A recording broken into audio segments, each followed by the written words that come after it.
అందరికీ నమస్కారం. ఇవాళ మన స్టూడియోలో ప్రముఖ ఆధ్యాత్మికవేత్త ఆస్ట్రాలజర్ ముల్లపూడి సత్యనారాయణ మూర్తి గారు ఉన్నారు. గురువుగారితో మాట్లాడదాం. గురుగారు నమస్కారం. నమస్కారం మణికంఠ గారు.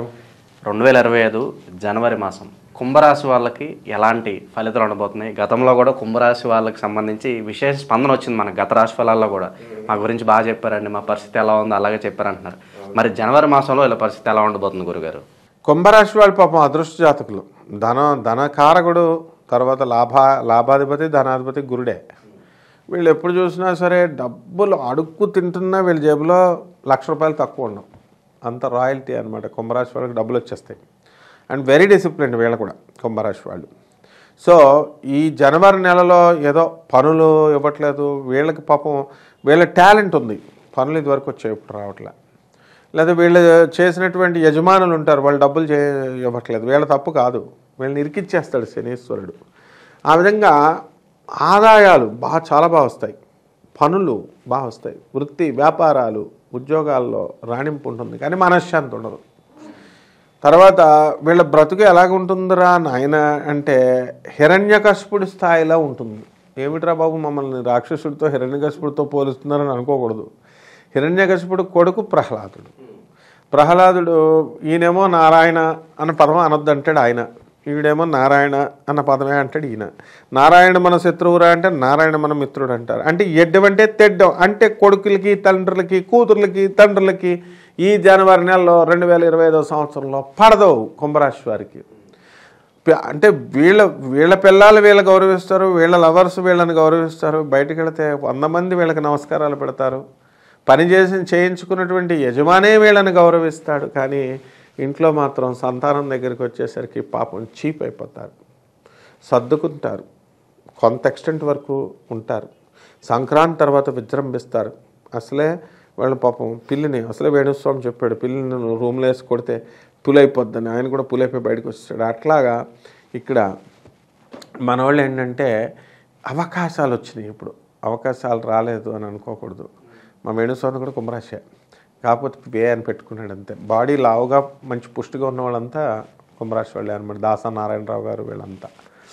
సో ఒక్క ఏలినాటి శని ప్రభావం ఒక్కటి తప్ప, మనశ్శాంతి లోపం తప్ప మిగతాదంతా బాగుంటాయి. బంధుమిత్రులకి సంతానం లాగే బంద్ పడుతూ ఉంటారు. అలాగే వైవాహిక జీవితం పరంగా, కుటుంబ సమస్యల పరంగా ఎలా ఉండబోతుంది గురుగారు? ఉంటుంది. అంటే వీళ్ళు పాపం ఎక్కువ కుంభరాశి వాళ్ళు సంసార జీవితం గురించి ఆలోచించరు. పరోపకార సేవ వీళ్ళంతసేపు కూడా వెళ్ళిపోవడం, చుట్టాలు ఏమంటే పెళ్లి కార్డు ఇస్తే వీళ్ళు వెళ్ళి పెళ్లి చేసి వస్తారు, డబ్బులు వీళ్ళు ఖర్చు పెట్టుకొని వెళ్ళి కాళ్ళు కడిగి వస్తారు. వీళ్ళు మామూలుగా రండి గురుగారు పెళ్లికి వద్దామంటే ఇలా అనమాట. అంత మంచివాళ్ళు వీళ్ళు కుంభరాశి వాళ్ళు.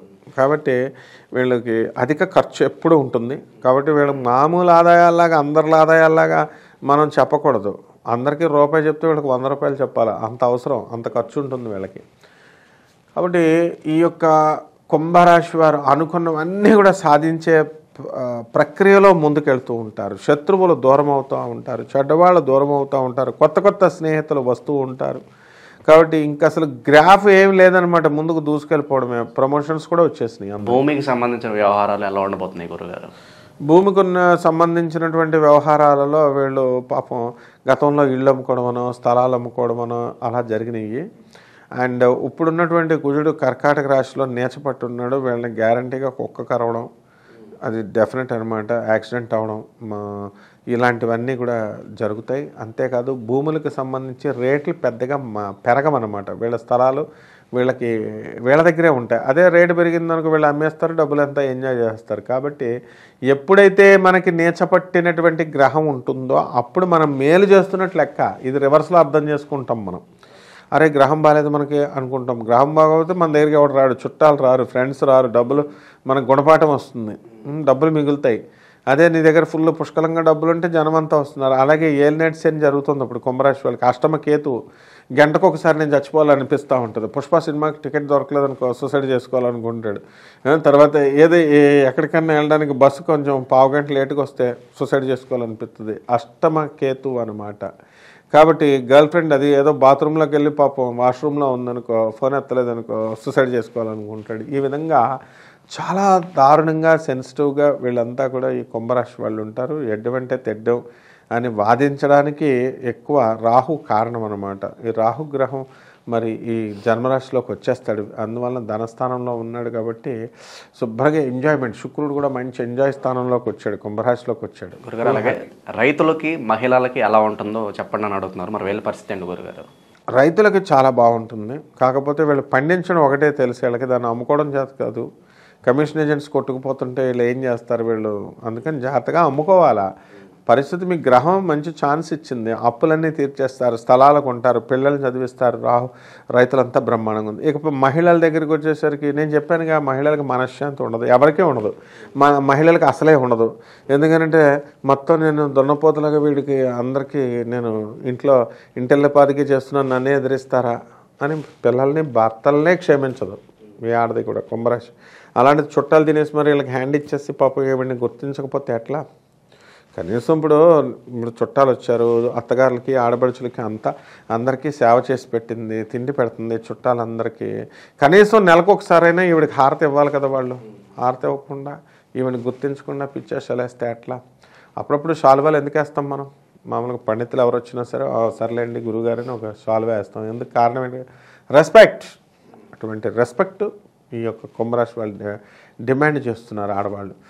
నువ్వు పరిహారాలు అడుగుతావు చూడు, ఆ పరిహారాల్లో ఎంతసేపు పూజలు చేసుకోవడం ఇదేనా పరిహారాలు అనుకుంటాం. ఇంకా కొన్ని పరిహారాలు ఉంటాయి. అదేంటంటే ఈ కుంభరాశి ఆడవాళ్ళకి శాలువాలు కప్పాలి. అప్పుడు అంటే వాళ్ళని గుర్తించాలి. వాళ్ళని గుర్తిస్తే they will feel happy and డెఫినెట్గా వీళ్ళ యొక్క గ్రహస్థితి అనేది మంచిగా ముందుకెళ్తుంది. ఎవరో గురువులు చెప్పారని చెప్పి బెట్టింగ్లు పెడుతూ ఉంటారు. అలాగే పండగ సీజన్ కాబట్టి కోడి పందాలు ఇవని చెప్పి డబ్బులు ఎక్కువగా ఇన్వెస్ట్ చేస్తూ ఉంటారు. మరి ఏంటి కుంభరాశి వాళ్ళ పరిస్థితి ఏంటంటారు జనవరి మాసంలో? సర్వనాశనం అయిపోయారు. మొన్న ఎలక్షన్ టైంలో ఈ యొక్క ఎలక్షన్లో అందరూ చిన్న పిల్లోడిని అడిగినా చెప్తారనమాట, ఏంటి తెలుగుదేశం వస్తుందండి, పవన్ కళ్యాణ్ గెలుస్తాడని. అలాంటిది కొమ్మలు తిరిగినటువంటి ఉల్టా జ్యోతిష్కులు ఉన్నారు. మొన్న మా అధిపతి పద్మాకర్ రావు గారు, మా గురువుగారు చెప్తున్నారు, ఇంకా పెళ్లి లేదు, పెడాకులు అవ్వలేదు, పెళ్లి అవ్వలేదు, ఏమవ్వలేదు, అప్పుడే పెళ్లి కాకుండానే పెడాకులు అవుతుందని చెప్పేసి దొంగ జ్యోతిష్యాలు చెప్పకూడదు నాయన అన్నారు. మరి అలాంటి మహానుభావులు ఆ దొంగ జ్యోతిష్కులు చెప్పడం వల్ల, ఆ దొంగ జ్యోతిష్యం వల్ల కోట్ల రూపాయలు పోయినాయి, లక్షల రూపాయలు పోయి రోడ్ల మీద పాలైపోయారు. ఇప్పుడు ఈ భూకంప ఇవి ఉన్నాయనుకో, ఏది కోడిపంది, ఈ చిన్నలే ఈ పర్లేదు. ఎందుకంటే చిన్న జ్యోతిష్కుల వల్ల ఏం లాస్ ఉండదు పాపం. వీళ్ళు ఏదో చెప్తారు ఆడుకోమని, అది కూడా ఎంజాయ్మెంట్. మనం వద్దని చెప్పినా సరే ఇలా ఆర్డర్ చీఫ్ మినిస్టర్లు చెప్తేనే వింటలేదు. వీళ్ళు తోలు తీసేయడానికి మొత్తం పోలీసులు వస్తే వాళ్ళకే డబ్బులు పెట్టుకునేసేసి వీళ్ళు లెక్క చేయరు. అంటే ఆ టైంలో ఎమ్మెల్యేలంతా కూడా ఫోన్ చేస్తారు, పోలీసులు ఆగిపోతారు.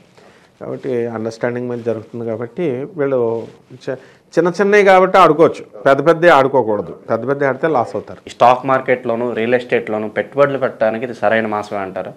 స్టాక్ మార్కెట్లో ఎప్పుడు బిజినెస్ పెట్టినా నాశనం అయిపోతారు. రియల్ ఎస్టేట్ బిజినెస్లో పెట్టుకోవచ్చు.